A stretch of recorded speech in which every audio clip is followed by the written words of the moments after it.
Di awal tahun 2015, Presiden Indonesia Joko Widodo mendeklarasikan bahwa Indonesia dalam keadaan darurat narkoba dan menyatakan perang terhadap narkoba.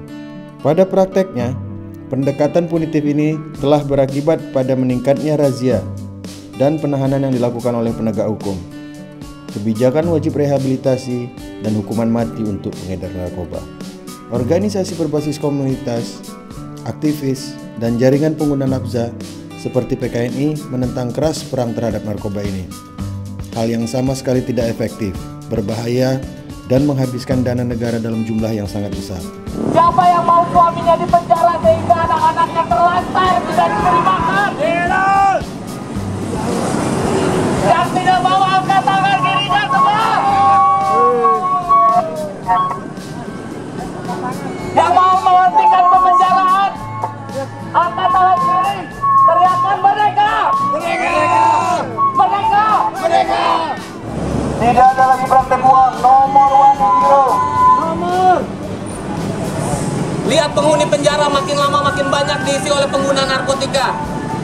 Hak kita udah dilanggar kalau menurut aku, apalagi banyak juga kok yang aku dengar di lapangan, teman-teman digerebek, main di gerebek gitu aja tanpa misalnya ditanya dulu atau apa gitu, ini main di UTI aja. Hak kita mana? Dengan keadaan kayak sekarang, ini gue kayak teman-teman gue kayak dibunuh pelan-pelan nih, kayak disuruh mati pelan-pelan nih. Drugsnya nggak ada, akses layanannya susah. Ini IO-nya pada keluar, pas dimasuk ke rumah sakit, nggak ada BPJS, nggak ada apa segala macam, nggak diapa-apain juga. Mati satu, sehari 10, 20, oh habis.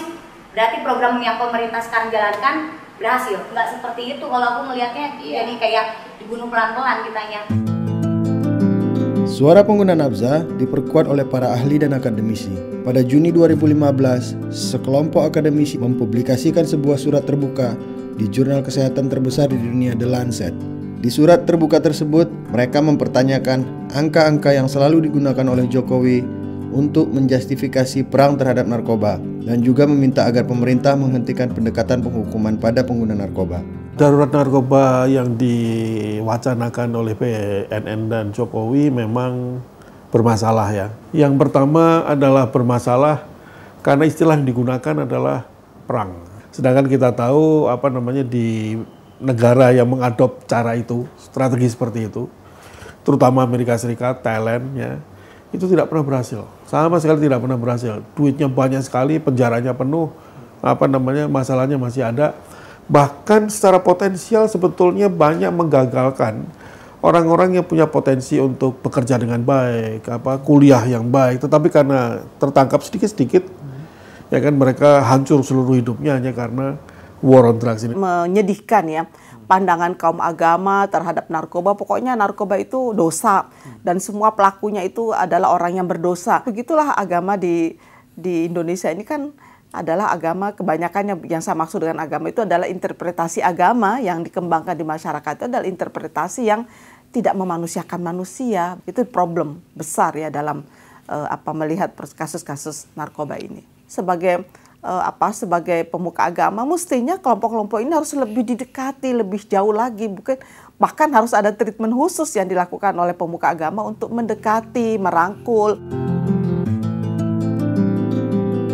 PKNI adalah jaringan nasional pengguna nafza di Indonesia yang beranggotakan 24 kelompok dari 19 provinsi di Indonesia. PKNI sangat aktif untuk menentang kebijakan perang terhadap narkoba ini. PKNI adalah sebuah jaringan pengguna nafza yang berusaha bergerak bersama bersama dengan masyarakat untuk mewujudkan keadilan sosial dan pemenuhan hak asasi manusia. Tujuan utama kami tetap merubah atau membuat undang-undang yang lebih humanis bagi pengguna nafza. Akses terhadap layanan kesehatan termasuk diagnosa dan pengobatan, peningkatan kapasitas pada pengguna nafza di Indonesia, meningkatkan kemampuan berorganisasi. Salah satu aktivitas PKNI yang sedang atau dilakukan oleh teman-teman PKNI dan kelompok di beberapa kota dan provinsi adalah salah satunya melakukan pendampingan hukum. Ketika saya ada di jalan dan dibantu oleh orang lain, dan sekarang posisi saya adalah coba terus belajar dan harapannya bisa membantu diri sendiri dan juga membantu orang lain.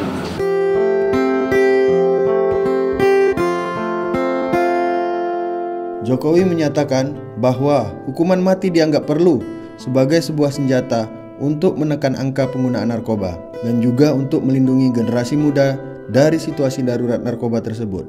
Pada tahun 2015, Indonesia mengeksekusi 14 orang yang didakwa sebagai pengedar, di mana hal ini memicu reaksi masif dari dunia internasional.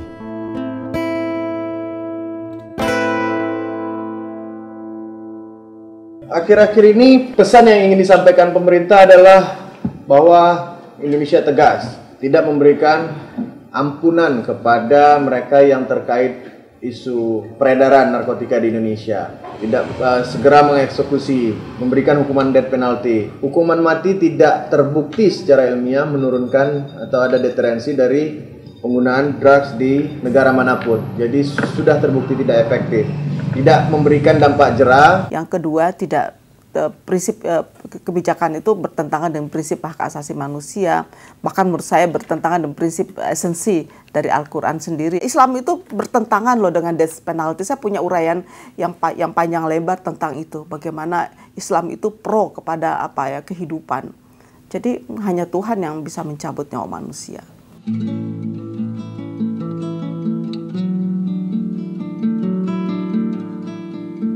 Pada prakteknya, kebijakan keras dari Jokowi lah yang telah menyebabkan pesan penegakan hukum ini terjadi secara terus-menerus. Beberapa contoh konkret yang terjadi saat ini: razia besar-besaran yang dilakukan oleh law enforcement, penangkapan dengan pelanggaran HAM, penyiksaan, extortion, suap meningkat di kalangan penegak hukum. Jadi pengguna nafsa kerap digunakan sebagai ATM mesin. Kalau yang punya uang mereka bisa bebas, yang nggak punya uang dikirim ke penjara. Satu bulan terakhir ini nih, situasi lapangan emang benar-benar beda banget. Kondisi lapangan sana sini gerebekan, sana sini polisi, BNN udah setiap hari. Bahkan di beberapa hotspot itu ditongkrongin sama BNN. Di semua jalan, akses jalan itu semua ditutup, dijagain polisi. Mereka semua ditangkap. Polisi pintar ya untuk mendapatkan uang dari beberapa teman terkait uang yang diminta, bisa pengurangan hukuman atau perubahan pasal ataupun dibebaskan. Seperti salah satu dosen kami di sini, adiknya tertangkap ekstasi dengan gramatur sangat kecil. Lalu pada waktu ketemu polisinya, berkas sudah ada di tangan jaksa. Nah, jadi bagaimana? Ya terserah. Kalau Anda mau, saya bisa mengubah itu, tapi kita butuh 400 juta, kan gitu. Ada nih kemarin baru kejadian di puskesmas gue. Dia ketangkap, terus dia minta apa yang ditangkapnya ini nggak punya duit gitu.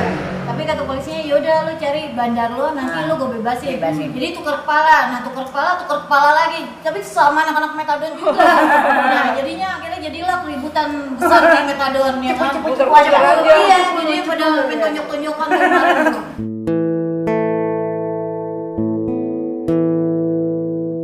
Pada tahun 2009, Undang-Undang Narkotika baru disahkan di Indonesia, di mana diatur mengenai hak untuk mendapatkan rehabilitasi pada pengguna nafza dibandingkan penjara. Tapi pada kenyataannya, angka pengguna nafza yang ditempatkan di penjara terus meningkat. Di bulan Juli 2015, terdapat 63.000 lebih penghuni lapas rutan yang terkait kasus nafza. Setiap budi tapi untuk yang ininya baru sampingnya sampah. Jadi lu gabung sama sampah, boker situ. Kotor banget. Benar.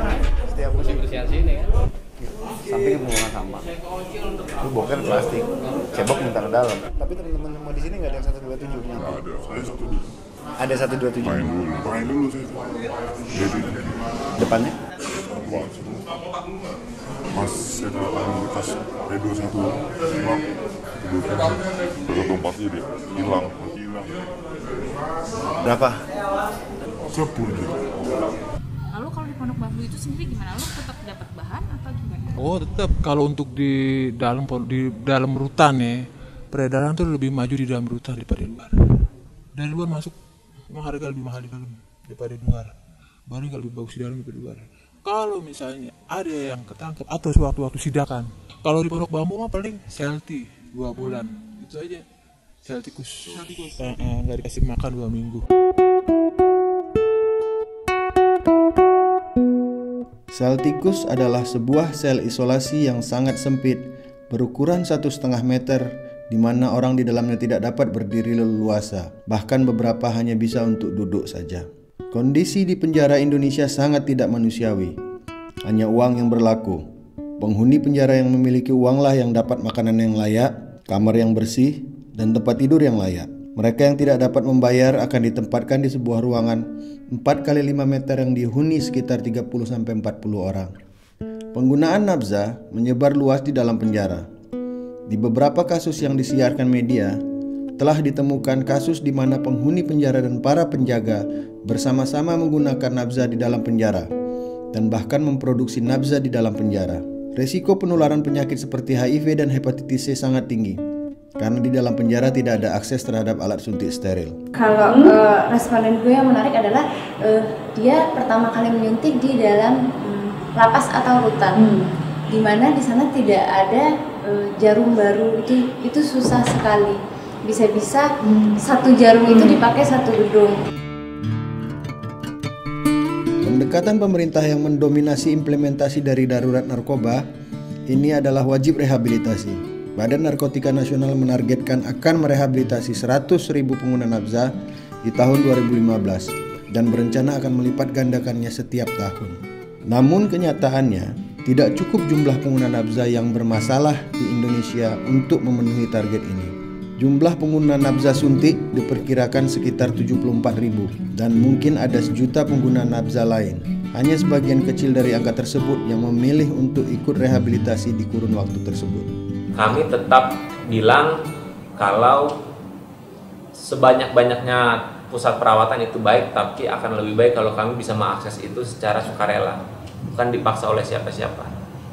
Kalau kita dipaksa untuk mengakses layanan yang sebenarnya tidak kami butuhkan, di situ kami melihat ada pelanggaran hak asasi manusia. Ya nggak bisa dong, karena setiap upaya treatment apapun itu kan harus mengedepankan prinsip memanusiakan manusia. Kalau di Islam itu melihat manusia itu adalah makhluk yang bermartabat, dignity. Drug detention centers for people who are convicted of drug-related offenses are not effective. We actually looked at that very issue in a study in Malaysia, which moved from compulsory detention to community-based care, and we found that the relapse rates in compulsory detention were extremely high. Almost everybody relapsed.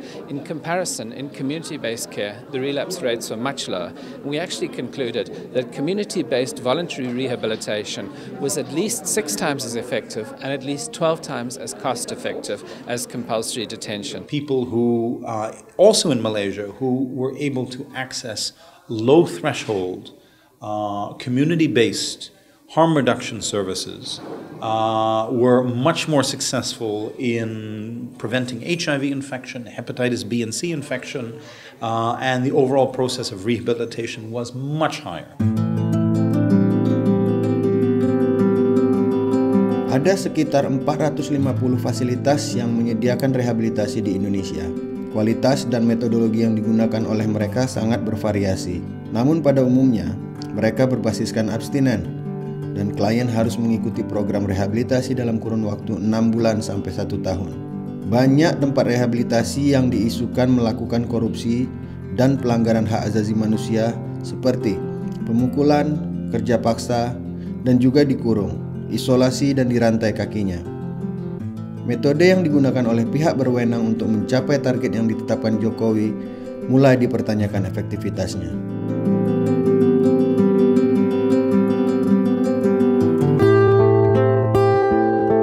Terus kemarin pernah juga di sini ya kita didatengin sama BNN. Ya. Kita diwawancara, terus difoto KTP kita satu-satu, muka kita difoto satu-satu, ID kita ditanyain satu-satu, diwawancara.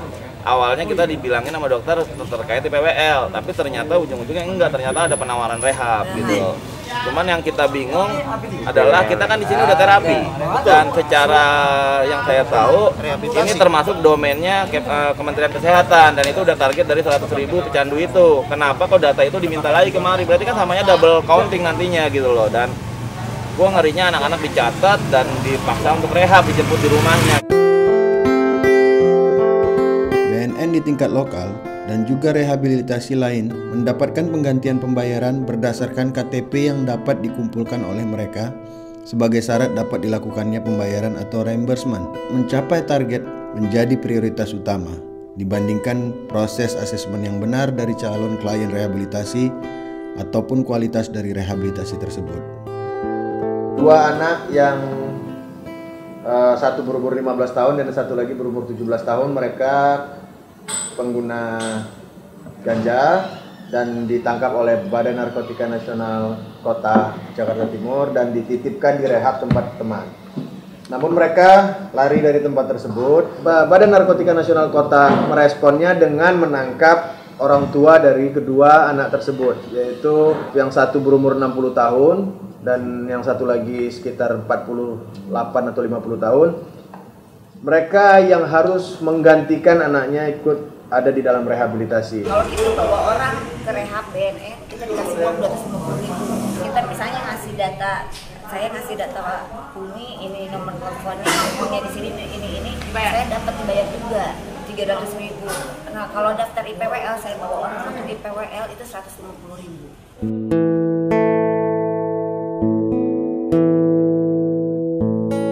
Indonesia mengimplementasikan kebijakan wajib lapor sejak tahun 2011, di mana pengguna nafza harus melaporkan diri ke institusi penerima wajib lapor yang ditunjuk pemerintah.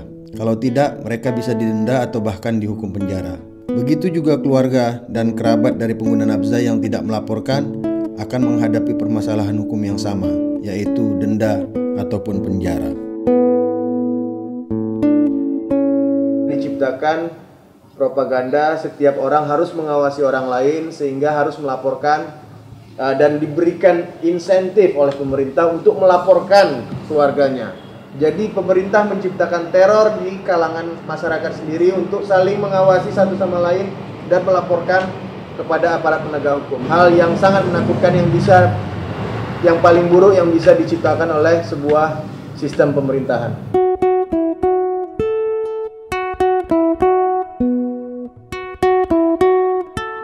Perang terhadap narkoba telah gagal mengendalikan penggunaan nafza atau mengurangi angka dari orang yang menggunakannya. Belum lagi dampak negatif terhadap pola penggunaan nafza dan akses terhadap layanan kesehatan. Terkait dengan dampak war on drug ini, yang jelas banget kita rasain adalah heroin di lapangan susah, harga naik sampai 500-600%. Sekarang banyak teman-teman people who injecting drugs ini menggunakan barang yang seharusnya tidak boleh disuntik. Mungkin Subuxone udah dari lama sudah mulai terjadi seperti itu. Tapi sekarang ada temuan-temuan baru yang disampaikan oleh teman-teman outreach worker bahwa banyak pengguna nafza suntik yang menggunakan amfetamin dan dicampur dengan antidepresan. IDU nyerbu ke PTRM pun banyak, bukan untuk daftar ya, dia nyari ini nih, metadon. Satu tutup metadon itu dihargain 10-20.000. Pemerintah memperhatikan juga efek-efek dari dampak fenomena ini, bahwa kasus overdosis mulai dan cukup tinggi gitu. Alternatif lain dari kebijakan perang terhadap narkoba sebenarnya sudah diimplementasikan di Indonesia. Contoh, strategi pengurangan dampak buruk nafza seperti program alat suntik steril, substitusi metadon tersedia di mana-mana. Program tersebut sudah diakui dapat menekan HIV epidemik pada pengguna nafza suntik. Prevalensi HIV di antara pengguna nafza suntik telah turun dari 52% di tahun 2008 menjadi 36% di tahun 2012. Penyuntikan yang tidak aman menjadi penyebab utama dari infeksi HIV baru di tahun 2005. Namun, di tahun 2011, hanya sepertiga dari infeksi baru yang disebabkan oleh perilaku menyuntik. Saya pribadi melihat ini akan mempunyai implikasi yang cukup besar. Dari program yang harm reduction yang udah jelas-jelas berjalan dari 2001. Epidemi yang tadinya bisa di-manage, ada spot-spot pengguna narkoba yang bisa dikontak sama teman-teman lembaga, sekarang sulit. Yangki jadi berbicara di mana, kita nggak tahu hotspotnya di mana, itu kan jadi makin susah untuk kita ngejangkau dan ngasih edukasi ke mereka. Dibandingkan kayak kemarin ada hotspot gitu, kita enak tinggal datang, oke, kasih edukasi, kasih seminar tentang oh iya bahaya ya untuk VCT, untuk metadon, untuk segala layanan. Tapi sekarang kita mau nyari kemana, Cin, gitu. Mereka mau jarum, tapi mereka takut. Dulu itu kan jarum bersih kan nggak bakal ditangkepan. Kalau sekarang tuh nggak, mereka benar-benar nggak mau ada apa-apa di badannya. Pengguna jarum suntik misalnya ya, itu kan kalau tidak dirangkul nanti itu dikriminalkan, lalu mereka akan malah menghindar ya, menjauh, dan akibatnya dia akan lebih mudah menularkan kepada orang lain. Mengurangi dampak buruk itu lebih baik daripada penolakan sama sekali. Kalau dalam Islam itu jelas sekali bahwa kita diharapkan untuk menghindarkan keburukan yang lebih besar ya, daripada kita mengambil satu sikap yang justru sikap itu akan menimbulkan bahaya yang lebih besar lagi, kira-kira begitu. Sebaiknya pemerintah melakukan upaya-upaya preventif ya, bagaimanapun juga mereka itu harus diberikan treatment agar supaya tidak melakukan itu lagi. Dan kalau misalnya harus melakukan, ya dia harus menggunakan jarum yang steril misalnya. Yang pertama, tidak cukup hanya perubahan undang-undang terkait narkotika. Sistem yang korup juga harus dirubah. Kita tidak dapat membersihkan rumah dengan sapu kotor. Terus kesempatan memperoleh kehidupan yang lebih layak dibuka seluas-luasnya oleh pemerintah. Mempermudah lowongan pekerjaan, ya, peningkatan kondisi ekonomi, terus sistem kesehatan yang lebih mendukung, terus dekriminalisasi. Bagaimana saintis ataupun akademisi yang seharusnya lead dalam hal ini, bukan lagi law enforcement. Bagaimana lebih mengutamakan pendekatan kesehatan terhadap isu drugs dan responnya di Indonesia. Jadi kami berusaha untuk merebut itu kembali dan berusaha untuk membuat negara memahami kalau kami adalah bagian dari warga negara yang juga punya hak asasi yang wajib dihargai, dipenuhi dan dilindungi oleh negara.